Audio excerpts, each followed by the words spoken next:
नमस्कार, मैं हूं रविंद्र जैन और आप देख रहे हैं मुंबई मास टाइम्स। आइए देखते हैं आज की मुख्य खबर। आज जगाने अनुभवलं।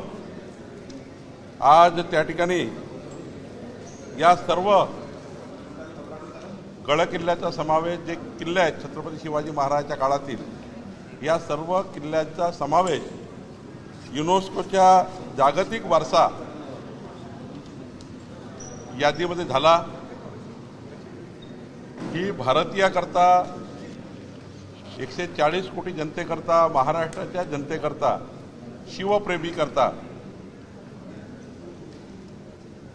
सर्वांचा आनंद द्विगुणित करण्याची एक मोठं यश भारताला मिळालं।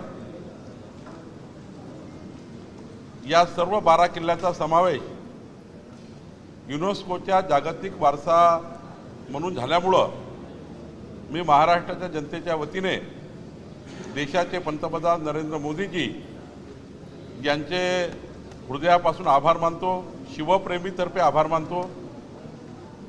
सोबतच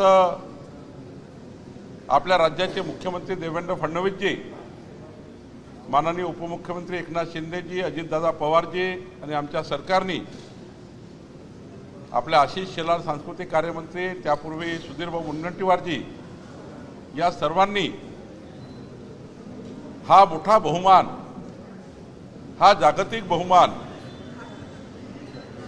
छत्रपती शिवाजी महाराजांच्या या काळातील जे वैभव आहे, जे किल्ले आहे, याला मिळाला। आज आमच्याकरता अत्यंत आनंदाचे दिवस आहेत, महाराष्ट्राकरता, देशाकरता आनंदाचे दिवस आहे। मी खरं तर जनतेलाही शुभेच्छा देतो आणि युनेस्कोच्याही टीमला त्या ठिकाणी धन्यवाद व्यक्त करतो।